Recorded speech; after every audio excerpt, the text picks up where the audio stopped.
Okay, the face of poverty in New Zealand is changing. Once associated with unemployment, it's now a growing middle class who are struggling to make ends meet. Tahuri Tūmona with this report from Kaitaia. Money, money, money, money. Nothing but money. Mo te huna o te tai tokerau ki Kaitaia, koinei te wāhi o nā mahi tau hoko e ki te ai he tūrana mahi. E nari na te maha o te huna kimi mahi me te kore e whai tūrana, kei te rono te huna whiwhi mahi I te kikini o te kore moni. We now have, the poverty line has shifted to where today we have lower levels of poverty, a middle class poverty and an upper class poverty. I'm first home buyer and I'm basically a slave to that mortgage. So yeah, and if I lose the house, I've still got to pay whatever it is I'm left owing on it.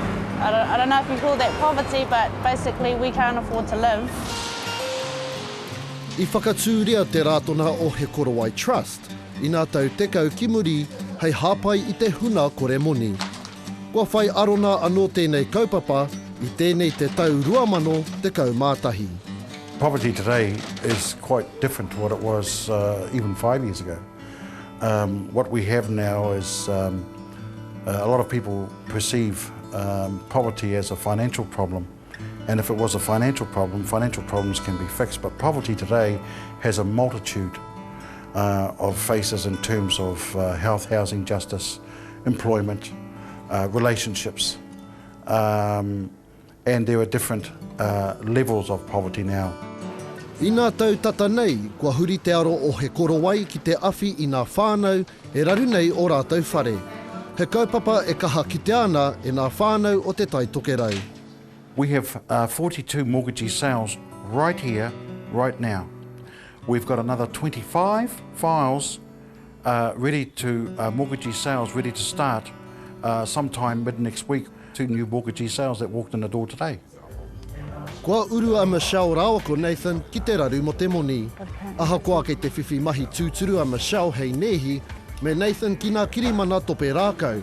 Kāre tonu e tāia e rāwa te penapena I a rāwa pūtea ki te utu whare me te whānai I a rāwa tamariki. Basically, I was employed full-time, then I became a student and did my Bachelor of Nursing. So I was unemployed for 2 years, went on a benefit, and that helped me sort of keep the mortgage under control. Then I qualified and now I'm a registered nurse, so new graduate registered nurse.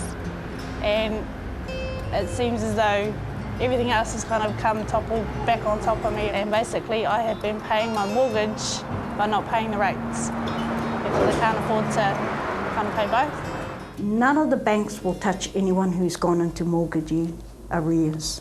We don't help financially. We work with the bank. Ko Sophie Smith te tohuna rawa ke ina utu whare. Mō nā tau te kau kua hipa, ko tahi rau nā whare kua whakatikahia, e toru noai ho kua riro. We've got 2 weeks, if we're lucky, to put a proposal together to see if the bank will agree to it. And if they don't, and we don't come up with the money, their house is gone. But that process has taken over 9 months to get there, but they don't come in the door till the witching hour. And they are. And she told us that she's not sleeping. She's stressed, that she hasn't got enough money, but you know, she works hard, but she's struggling to make ends meet. Oh, Nazreen, it's Sophie Smith here from He Korowai Trust. We made a phone call while we were in there and straight to the bank, and for me that was pretty impressive. You know, just to hear the bank say, well, you know, we've got this amount of time. So if she can come into an arrangement with the bank before that, then we won't be, moving forward with the mortgage sale. And for her to say back to me, you know, we have got time, so it gives me hope, definitely. We're here to advocate on their behalf, and at the end of the day, that's all we do. We go in, we give it a go, don't make any promises, and hope that it pans out. But there's a lot of work that the family need to do for us to get to that stage as well. What happens is there's a lot of people come in here with a mortgagee sale they're numb. They don't know what to do. So we have trained staff who are able to speak up for the families who can't speak up for themselves. E ai kia Sophie, e harako nā whānau anake e raru ana. Wa tomo kia hoki rātau e te toko maha o te hunakau mātua. We've had a lot of older families in here, people who have retired, who have hit the wall. And they've had the assets, the money, those are all gone by the time they hit us. I hoki mai a Barbara, Rawako Robert Lloyd ki kai taia no hoai na te whakamutua o Arawa mahi. I taua wā i pokaina te manawa o Barbara. Iaia e whakanā e whakatā ana me te kore mahi ka piki haere Arawa nama.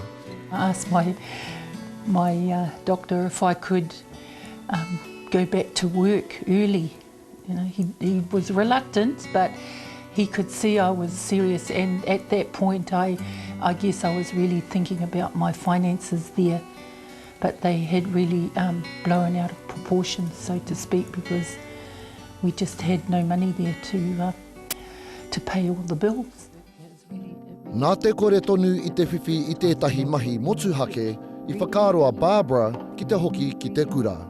I work with literacy. I work 10 hours a week, you know, actually doing a course in mental health and addictions because there's a demand there for support workers, and I think I fit that criteria. For someone my age, it'd be harder to get a job now. So I've tried a lot of places in town there. As soon as they ask you your age, they, you know, so we'll get back to you. But they never do, because I know straight away because of our age. Ko te nuina o nā tānata whairawa a te korowai, he Māori. Ahakoa kei te ana whakamua nā kreme i raro i te tiriti, hei tā Ricky Houghton, kāre e kitea e nei uri o nā hua. There's a belief that once the settlements are completed, that the dividends of the settlements will permeate or trickle down to these people that are coming through the store. I know for a fact that is not going to happen.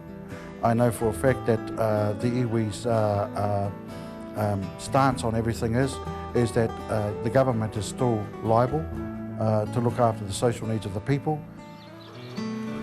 Ko pita tīpene, he uri no nā tihine, he mema hoki mo te kotahitana.